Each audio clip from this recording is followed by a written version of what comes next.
Hello everyone, welcome to अपना Gurukul. And कल के लेक्चर में हमने डिस्कस किया था कि सेल क्या होता है, basic structure and functional unit of human body. And also हमने डिस्कस किया था अदर सिस्टम्स के main basic structure and functional unit क्या क्या होते हैं। एंड हमने ये भी डिस्कस किया था कल के लेक्चर में कि इम्पॉर्टेंट साइंटिस्ट्स के नेम एंड उनके डिस्कवरी, किसने क्या डिस्कवर किया है, लिविंग सेल किसने डिस्कवर किया था, डेड सेल किसने डिस्कवर किया है, माइक्रोस्कोप किसने डिस्कवर किया है। तो कल के लेक्चर में हमने ये सारी चीज़ें ख़त्म कर ली थी। तो आज हमें स्टार्ट करना है सेल एंड वो किस चीज़ से बना है, क्या होता है एंड उसके ऑर्गेनेल्स। ठीक है, ये सारे नर्सिंग कॉम्पिटिशन के एग्ज़ाम्स के लिए जो भी इंपॉर्टेंट पॉइंट्स है, कुछ हमने पॉइंट्स पार्ट 1 में कवर किया था। So this is the part 2। जिसने नहीं देखा है वो कल के लेक्चर्स में देख सकते हैं। तो सेल स्टार्ट करने से पहले हम देखेंगे कुछ ऐसे प्लेन्स जो कि आपको देखना है, प्लेन एंड सेक्शंस यानी कि क्या क्या है। इससे भी क्वेश्चंस आते हैं नर्सिंग एग्जाम्स में। मैं आपको यहाँ दिखाती हूँ। तो आपको देखना है 3 types of plane and sections. First sagittal plane, frontal and third is transverse plane, जिसको क्रॉस सेक्शन या फिर हॉरिजॉन्टल भी बोलते हैं। तो सजाइटल प्लेन आप कैसे याद रख सकते हैं? सजाइटल प्लेन का मतलब होता है, यहाँ मैंने याद रखने के लिए एक चीज़ लिखी हुई है, जैसे कि सजाइटल प्लेन एस से स्टार्ट होता है, तो आप याद रख सकते हैं जो साइड बाय साइड डिवीजन करता है। ठीक है, एक हिस्से को साइड बाय साइड यानी कि राइट एंड लेफ्ट में डिवाइड करता है, उसको सजाइटल प्लेन बोलते हैं। जैसे कोई बॉडी पार्ट है ना, मैं आपको डायग्राम से भी समझाऊंगी, आपको इजीली समझ आ जाएगा। ये देखिए, सजाइटल प्लेन का मतलब अगर कोई पार्ट है ना, कोई भी जैसे बॉडी है, उसको राइट एंड लेफ्ट में डिवाइड जो करता है उसको सजाइटल प्लेन बोलते हैं। तो ये डायग्राम जो है ऊपर सबसे right and left, that is sagittal plane. Next आता है फ्रंटल। फ्रंटल का मतलब आप यहाँ देख सकते हैं एंटीरियर एंड पोस्टीरियर में डिवाइड करना, आगे एंड पीछे 2 भाग में डिवाइड करना किसी चीज़ को, उसको फ्रंटल या coronal plane. Transverse plane, cross section या हॉरिजॉन्टल का मतलब होता है बीच से डिवाइड करना, सुपीरियर एंड इन्फीरियर। ऊपर नीचे किसी चीज़ को डिवाइड कर रहे हैं, 2 भाग में बांट रहे हैं, उसको सुपीरियर एंड इन्फीरियर बोलते हैं, जो कि होता है हमारा ट्रांसवर्स। तो सजाइटल यहाँ डायग्राम में देख लीजिए, राइट और लेफ्ट में डिवाइड करता है। ठीक है, देन नेक्स्ट आ जाता है आपका फ्रंटल। उसका मतलब होता है जो एंटीरियर, आगे पीछे में किसी भाग को डिवाइड करना। देन आ जाता है ट्रांसवर्स, जो कि आपको सुपीरियर इन्फीरियर, ऊपर नीचे भाग में बीच में से जो डिवाइड करता है उसको बोलते हैं ट्रांसवर्स या cross section. Now let's start with cell. जो भी इंपॉर्टेंट पॉइंट्स हैं हम सिर्फ वही कवर करने वाले हैं इसमें। मैंने आपको कल बताया था that is cell is divided, cell जो होता है वो 3 भाग होते हैं इसमें इंपॉर्टेंट। बाहर वाली लेयर जो कवरिंग होती है सेल मेम्ब्रेन, ठीक है, जिसको प्लाज्मा मेम्ब्रेन भी बोलते हैं। अंदर साइटोप्लाज्म एंड न्यूक्लियस, इसके बारे में हम डिटेल में देखेंगे। प्लाज्मा मेम्ब्रेन और सेल मेम्ब्रेन एक ही होता है। इसकी जो आउटर बाउंड्री होती है उसका फंक्शन क्या है? It is a selectively allows the substance to enter और लीव्स द सेल। ये तय करता है कि कौन से सब्सटेंस अंदर सेल के आना चाहिए और कौन सा सब्सटेंस जो है सेल के अंदर नहीं आना चाहिए। सो ये एक बैरियर के जैसे भी काम करता है। ठीक है, ये कैसे बना है? लिपिड बाई लेयर से बना होता है, इसके 3 लेयर होते हैं। एंड आप ये समझ सकते हैं सैंडविच, लाइक अ सैंडविच ये अरेंज होता है लिपिड बाई लेयर, यानी कि ऊपर लेयर भी लिपिड की होगी और नीचे वाली लेयर भी लिपिड की होती है। ठीक है, एग्जाम्पल जैसे कि फॉस्फोलिपिड 75% इसमें प्रेजेंट होता है, कोलेस्ट्रॉल होता है 20% एंड ग्लाइकोलिपिड 5%। ठीक है, तो जो प्लाज्मा मेम्ब्रेन होती है किससे बनी होती है? आउटर बाउंड्री का फंक्शन क्या है? ये सेलेक्टिवली चूज़ करती है कि कौन से सब्सटेंस को अंदर आना है और कौन से सब्सटेंस को अंदर आने नहीं देना है। ये कैसे बना होता है? लिपिड बाई लेयर से बना होता है। ठीक है, ये प्लाज्मा मेम्ब्रेन के कुछ इंपॉर्टेंट पॉइंट्स जो एग्जाम में आते हैं। It is made up of phospholipid. ये रिसेप्टर साइट होता है किस चीज़ का? Non steroid hormone. It is a receptor site of non steroid hormone. ये क्वेश्चन पूछ लिया जाता है। अगर रिसेप्टर साइट ऑफ स्टेरॉइड, जो कि हम आगे डिस्कस करेंगे, वो आ जाएगा न्यूक्लियस में। ठीक है, वो न्यूक्लियस होता है रिसेप्टर साइट। अगर नॉन स्टेरॉइड हार्मोन का रिसेप्टर क्या है तो प्लाज्मा मेम्ब्रेन। ये कॉम्पोजिशन किससे बना है? Protein, lipid and carbohydrates. Composition पूछ लिया जाता है क्वेश्चन में, जो कि सबसे अबेंडेंट है। अबेंडेंट का मतलब होता है सबसे ज़्यादा क्या पाई जाती है उस लेयर में? ये प्रोटीन कितना? 55%। उसमें लिपिड कितना होता है प्रेजेंट? 40% एंड 5% होता है कार्बोहाइड्रेट। ठीक है, कार्बोहाइड्रेट्स। तो अब इस लेयर को आप देखिए डायग्राम में। ठीक है, ऊपर वाला जो है इसको हेड बोलते हैं, नीचे वाली जो है वो टेल आती है। तो जो हेड पोर्शन होता है, ये इसके 2 पोर्शंस हो गए। ठीक है, क्वेश्चन इससे भी बनते हैं कि जो हेड पोर्शन है वो किससे बना है, फॉस्फेट से, और टेल रीजन किससे बना है, फैटी एसिड्स। हेड जो होता है इसमें इलेक्ट्रिकल चार्ज होता है, टेल में कोई भी इलेक्ट्रिकल चार्ज नहीं होता है। तो आप कैसे याद रख सकते हैं, जो हमारा हेड होता है, ब्रेन होता है ना, अगर ये वर्क कर रहा है अच्छे से, ये हमारा मेन पार्ट हो गया बॉडी का, ब्रेन काम कर रहा है तो सब अच्छे से काम कर रहा है, ठीक है। तो इसलिए ब्रेन क्या है, इंपॉर्टेंट है, तो इसको क्या बोला है, हेड में, हेड को आप मान सकते हैं ये वाटर लविंग होते हैं, और जो टेल होता है वो वाटर हेटिंग आप मान सकते हैं, इसीलिए इसको क्या बोलते हैं, हाइड्रोफिलिक। हाइड्रोफिलिक का मतलब होता है वाटर लविंग, और नीचे वाला पार्ट जो टेल पोर्शन होता है इसका हाइड्रोफोबिक होता है, ठीक है, हाइड्रोफोबिक।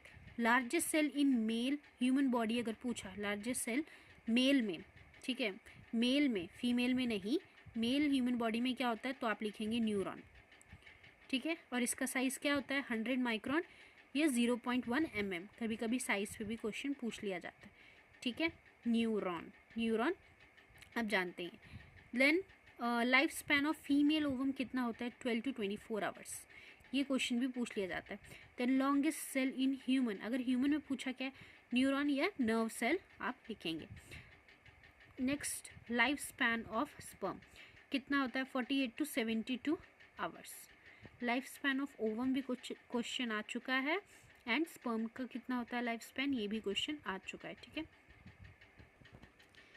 नेक्स्ट, स्मॉलेस्ट सेल अगर पूछा, ठीक है, स्मॉलेस्ट सेल क्या होता है, मेल में स्पर्म, और किससे मिलके बना होता है, ये कहाँ से होता है, it is formed by Leydig cell, ये भी पूछ लिया जाता है। स्पर्म इज़ फॉर्म्ड बाय, कहाँ से, कौन से सेल से बनता है स्पर्म, लेडिक सेल से। 1 ml ऑफ सीमेन कितना होता है, 15 मिलियन स्पर्म के इक्वल होता है। 1 ml सीमेन में कितने स्पर्म्स होते हैं, 15 मिलियन स्पर्म्स। अगर 15 मिलियन से कम है इसका मतलब पर्सन को क्या हो सकता है, इनफर्टिलिटी। और 1 क्वाइटस में कितने सीमेन रिलीज होता है, 4 to 6 ml, 4 to 6 ml होता है, और 1 ml में 15 मिलियन स्पर्म्स होते हैं। इसका वाइट कलर क्यों होता है, ड्यू टू सेमिनल वेसिकल, ठीक है, सेमिनल वेसिकल्स के वजह से सीमेन का कलर वाइट होता है। स्पर्म्स आफ्टर इजैकुलेशन में, इजैकुलेशन होने के बाद स्पर्म जो रिलीज़ होता है वेजाइना से, वो एम्प्यूला में जाता है। एम्प्यूला में जाने में कितना टाइम लगता है, 30 मिनट्स से 1 आवर, ठीक है, half an hour to 1 hour time लगता है। बट फर्टिलाइजेशन होने में कितना टाइम, 6 to 8 आवर्स, ठीक है। तो स्मॉलेस्ट सेल, बिग सेल्स में आपको क्वेश्चन पूछ लेते हैं, फिर से मैंने यहाँ लिखा हुआ है। स्मॉलेस्ट सेल अगर फीमेल में पूछा तो बट क्या आएगा, प्लेटलेट्स, ठीक है। और प्लेटलेट का लाइफ स्पैन कितना होता है, 8 to 11 डेज़ का होता है, 8 to 11 डेज़। स्पर्म्स का अलग याद रखना है, ओवम का अलग, एंड प्लेटलेट का 8 to 11 डेज़। और आरबीसी का लाइफ स्पैन आप सबको आई थिंक पता होगा, तो कमेंट करके बताइए कि क्या होता है। नेक्स्ट आता है largest cell in female, smallest पूछा तो प्लेटलेट, लार्जेस्ट होगा ओवम। लार्जेस्ट अगर मेल में पूछा तो न्यूरॉन, और स्मॉलेस्ट अगर पूछा तो स्पर्म होता है, ठीक है। अब देखिए प्लेटलेट का लाइफ स्पैन 8 to 11 डेज़ होता है, बट अगर ब्लड बैंक में रखते हैं तो बाहर रखते हैं तो क्या होता है, थोड़ा कम होता है, 5 to 7 डेज़ का होगा। ये सारा इंपॉर्टेंट क्वेश्चन जो कि आया हुआ है रिपीटेड बार बार बहुत सारे नर्सिंग कॉम्पिटिशन्स में, वो मैंने यहाँ मेंशन किया हुआ है, which is related to cell chapter. So that's all about the, इतना ही है सेल मेम्ब्रेन के बारे में। नेक्स्ट जो इंपॉर्टेंट कंपोनेंट मैंने बोला था दैट इज साइटोप्लाज्म। साइटोप्लाज्म क्या है, all cellular content between the cell membrane and nucleus. Cell membrane and nucleus के बीच में एक फ्लूइड लाइक स्ट्रक्चर होता है दैट इज साइटोप्लाज्म, ठीक है, मैंने आपको डायग्राम में दिखाया। तो सेल्यूलर कंटेंट होता है, जहाँ पे भी मैंने स्टार्स मारा हुआ है उसका मतलब है, स्टार किया है, वहाँ पे क्या है, इंपॉर्टेंट क्वेश्चंस, ठीक है। बट अगर साइटोप्लाज्म दो चीज़ों से मिलके बना है, cytosol and organelles. Organelles and organella आप बोल सकते हैं। ऑर्गेनेलाज इसमें और क्या क्या होते हैं ऑर्गेनेलाज, जैसे कि गोल्जी एपरेटस, राइबोसोम्स, आपको पता होगा, वो हम डिटेल में डिस्कस देखेंगे।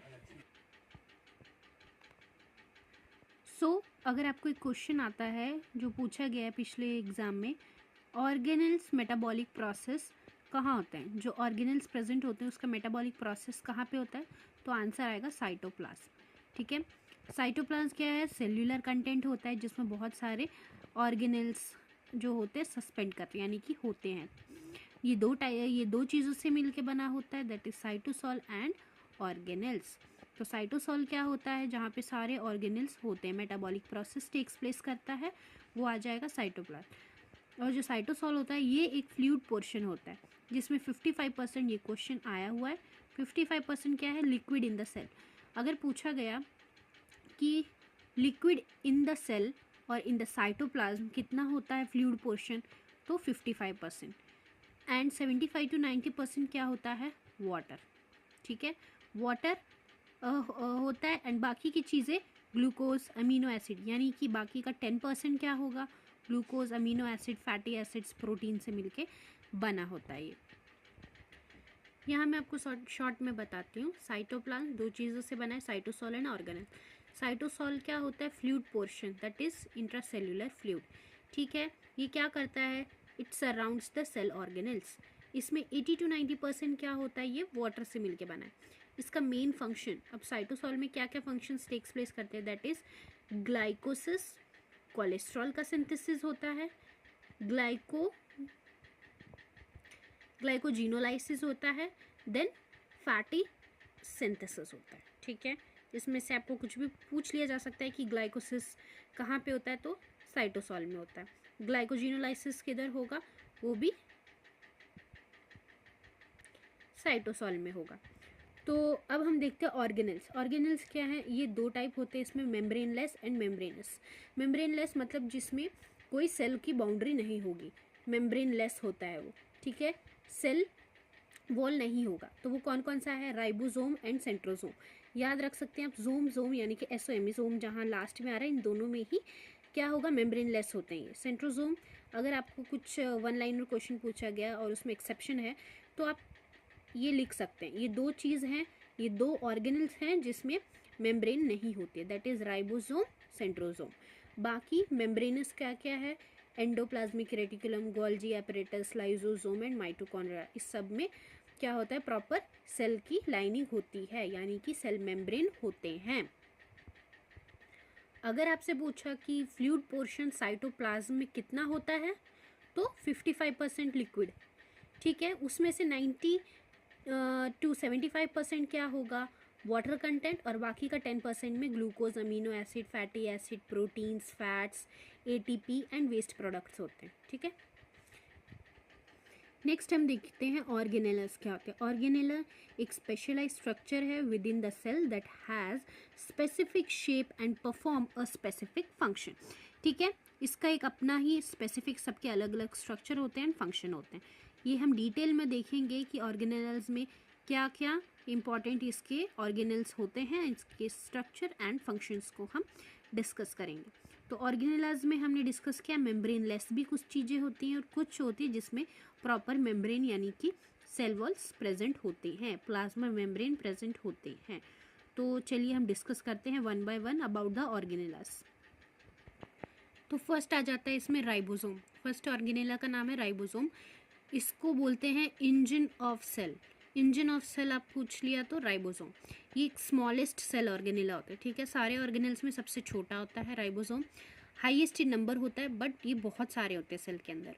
ठीक है, और इसका मेन क्या काम है? Protein factory of the cell, इसीलिए बोला जाता है क्योंकि इसमें प्रोटीन सिंथेसिस आता है। ये क्वेश्चन बहुत बार रिपीटेड पूछा गया, प्रोटीन सिंथेसिस कहाँ होता है? तो राइबोसोम में। और ये कहाँ सिचुएटेड होता है? ऑन आर का मतलब होता है रफ एंडोप्लाज्मिक रेटिकुलम, क्योंकि जो एंडोप्लाज्मिक रेटिकुलम है वो दो टाइप के होते हैं, स्मूथ एंड रफ। तो ये रफ के ऊपर पाया जाता है। ठीक है, तो राइबोसोम के बारे में ये। और राइबोसोम के हमने पहले ही पढ़ा है क्या होता है? मेम्ब्रेनलेस, कोई मेम्ब्रेन नहीं होता है। और इसमें दो टाइप के राइबोसोम्स होते हैं, 70S ribosome and 80S ribosomes पाए जाते हैं। ठीक है, जो इंपॉर्टेंट है सिर्फ हम वो डिस्कस करेंगे। Next is lysosome. हम माइटोकॉन्ड्रिया के बारे में नेक्स्ट वीडियो में देखेंगे, जिसमें आप पार्ट 3 में उस ऑर्गेनल के बारे में देख सकते हैं, जहाँ पे हम डिटेल डिस्कस करेंगे। लाइसोसोम का काम क्या होता है? किलिंग का काम। ठीक है, ये किल करते हैं किसको? पैथोजेंस को, यानी कि माइक्रोसोम को। ऐसे आप स्पेसिफिक सबका फंक्शन आपको याद रखना है। राइबोसोम का काम है प्रोटीन सिंथेसिस का, लाइसोसोम का काम है किलिंग का, इसीलिए इसको सुसाइडल बैग ऑफ सेल बोलते हैं, स्केवेंजर ऑफ सेल भी बोलते हैं, डिस्पोजल यूनिट ऑफ सेल भी बोलते हैं।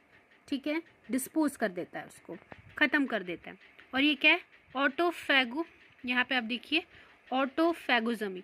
ऑटोफैगोजमी का मतलब है ये अपना आधा काम खुद कर लेता है। ठीक है, एंड ये ऑटोलाइसिस। ऑटो मतलब खुद कर लेना, lysis means break down. Uncontrol release of lysosomal enzyme, ये बहुत सारा अनकंट्रोलेबल लाइसोसोम एंजाइम जो होता है उसको प्रोड्यूस करता है। यहाँ देखिए ऑटोलाइसिस में क्या है, अगर लाइसोसोम बहुत सारा प्रोड्यूस करता है उससे सेल डेथ हो जाती है। ठीक है, तो ये क्या है, अगर बॉडी में कोई भी माइक्रो ऑर्गेनिजम्स आ गए हैं, ठीक है, एंट्री हो गई है, तो उसको मारने का काम, उसको ख़त्म करने का काम कौन करता है, लाइसोसोम। राइबोसोम क्या है, प्रोटीन फैक्ट्री है, प्रोटीन सिंथेसिस का काम करती है। नेक्स्ट वीडियो में हम देखेंगे